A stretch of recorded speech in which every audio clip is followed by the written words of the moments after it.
Assalamualaikum warahmatullahi wabarakatuh. Waalaikumsalam warahmatullahi wabarakatuh. Alhamdulillah wassalatu wassalamu ala sayyidina Rasulillah sayyidina wa maulana Muhammad ibn Abdullah wa ala alihi wa sahbihi wa mawala. La hawla wa la quwwata illa billah, amma ba'du. Bapak-bapak, ibu-ibu, saudara-saudara kaum muslimin rahimakumullah. Kapan kiamat itu akan datang? Ini rahasia Allah. Jangankan kita yang orang awam, baginda Nabi sendiri tidak diberitahu oleh Allah kapan kiamat itu akan terjadi. Tetapi sungguh pun demikian, banyak hadis-hadis yang menjelaskan ciri atau tanda-tanda datangnya kiamat. Nah, kalau sudah bicara soal tanda kiamat itu ada dua. Pertama yang disebut alamatus sughra, tanda-tanda kecil. Ini waktunya masih ada tenggang. Ada yang dinamakan alamatul kubra, tanda-tanda besar, artinya kiamat sudah diambang pintu. Apa tanda-tanda kecil dari datangnya hari kiamat itu? Misalnya kata Nabi, apabila ilmu sudah diangkat oleh Allah, artinya apabila ulama sudah banyak wafat, minat orang belajar agama berkurang, lalu kebodohan nampak merajalela di mana-mana, zina dikerjakan secara terbuka, minuman-minuman keras jadi kebanggaan, itu termasuk di antara tanda-tanda kecil terjadinya hari kiamat. Apalagi misalnya iza waladatil ammatu rabbataha, apabila budak sudah melahirkan tuan. Apa maksudnya? Ada yang mentafsirkan apabila anak sudah bisa membudaki orang tuanya. Orang tua yang melahirkan dia, yang membesarkan dia, demi setelah si anak besar jadi orang berpangkat, bertitel, berharta, berkedudukan, jadilah orang tua itu budaknya. Sehingga sering dibilang kalau orang tua kaya, anak jadi raja. Tapi kalau anak yang kaya, orang tua sering jadi budak. Apalagi munculnya fitnah yang bergelombang, timbul perang antara dua bangsa yang besar, waktu berjalan terasa sangat pendek sekali.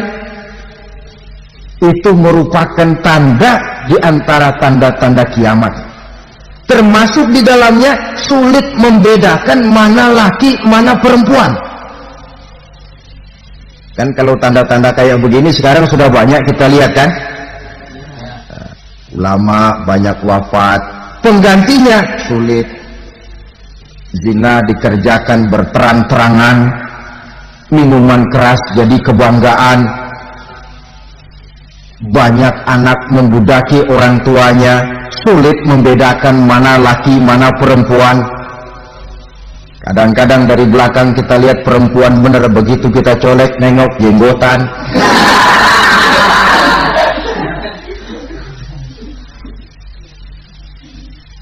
Ini termasuk tanda-tanda kecil, masih ada tenggang sampai akan terjadinya kiamat itu. Nah, yang dimaksud dengan tanda-tanda besar, ini tanda besar artinya kiamat sudah diambang pintu. Pertama, matahari terbit dari sebelah barat. Apabila matahari sudah terbit dari arah sebelah barat, tertutuplah sudah pintu taubat. Bersabda Nabi kita, la taqumus sa'atu hatta tatlu'a asy-syamsu min maghribiha. Tidak akan datang hari kiamat sampai matahari terbit dari arah sebelah barat. Fa iza tala'at, manakala matahari telah terbit dari arah sebelah barat, wa ra'ahan nasu, manusia banyak menyaksikan itu, amanu ajma'un, mereka pun lalu beriman. yang tadinya kafir, yang tadinya ingkar, yang tadinya membangkang, setelah melihat matahari terbit dari sebelah barat, buru-buru beriman, berlomba-lomba mengucap dua kalimat syahadat. Tapi apa yang terjadi? Kata Nabi, wadzalika hina la yanfa'u nafsan imanuha lam takun amanat min qabl. Hari itu adalah hari yang iman sudah tidak berguna lagi bagi seseorang apabila sebelumnya memang dia tidak pernah beriman. Au kasabat fi imaniha khaira, atau beriman tetapi tidak pernah melakukan kebajikan di dalam keimanannya itu. Hari yang sudah kasib, hari yang sudah terlambat, beriman tidak akan ada gunanya lagi. Ini pelajaran buat kita. Sebelum sang surya terbit dari sebelah barat, sebelum nafas sampai di tenggorokan, artinya pintu taubat masih terbuka. Kalau dua hal itu sudah terwujud, nafas sudah sampai di kerongkongan atau matahari sudah terbit dari arah sebelah barat, tertutuplah sudah pintu taubat. Tak ada lagi gunanya pangkat, jabatan, harta, bahkan beriman pun dalam suasana macam itu too late, kata orang Kulon. Sudah terlambat. Matahari terbit dari arah sebelah barat, itu tanda besar, artinya kiamat sudah diambang pintu. Lalu apalagi tanda besar? Munculnya Dajjal. Dajjal artinya pendusta-pendusta yang menyesatkan manusia.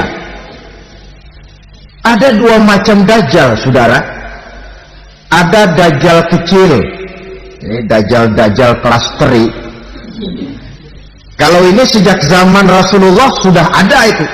Tiap zaman ada. Di zaman Rasulullah misalnya ada yang bernama Aswad al-Unsi dari Yaman. Ada yang namanya Musailamah al-Kazzab dari Yamamah. Ada yang namanya Ibnu Sayyad dari Madinah. Ini Dajjal-Dajjal di zaman Rasul. Musailamatul Kazzab memproklamirkan diri jadi nabi dia. Di zaman Rasul masih hidup. Ini Dajjal zaman Nabi. Di zaman sahabat muncul Dajjal-Dajjal. Di zaman kita sekarang ini Dajjal-Dajjal pun gentayangan. Dajjal-Dajjal kelas teri.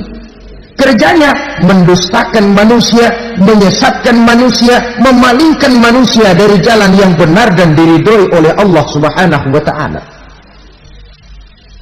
Adapun yang merupakan tanda besar dari datangnya kiamat, Dajjal-Dajjal kelas kakap, pembohong-pembohong besar yang menyesatkan masyarakat manusia berpaling dari jalan Allah mengikuti jalan mereka. Apa sih ciri Dajjal itu? Kata Nabi dalam hadis Bukhari Muslim, inna Dajjala, sesungguhnya yang namanya Dajjal itu yakhruju, satu saat akan muncul mendekati hari kiamat. Wa inna ma'ahu ma'an, si Dajjal ini membawa air, wa naran, dan juga membawa api. Dua simbol. Di tangan yang satu dia bawa air, di tangan yang satu dia bawa api. Wa ammal ladzi yarahu an-nasu ma'an fanarun, adapun yang orang banyak lihat air, hakikatnya adalah api. Yang dilihat api, hakikatnya adalah air. Oleh sebab itu, kalau api yang ditawarkan, ambillah air. Kalau air yang ditawarkan, pilihlah api. Maksudnya apa ini? Ini bahasa simbol, saudara-saudara. Dajjal bicaranya seolah-olah untuk kepentingan manusia, menawarkan surga. Surga yang dia tawarkan hakikatnya neraka. Hai manusia, kalau kau mau bahagia, jangan dekat-dekat dengan agama. Sholat itu tidak efektif dan efisien, tidak produktif dari segi ekonomi itu. Menghadiri majelis taklim cuma buang-buang waktu. Tahajud, tasbih, tahlil, baca Quran, apa itu? Pekerjaan mubazir saja. Hidup ini cuma sekali, masa yang cuma sekali, manfaatkan dengan sebaik-baiknya.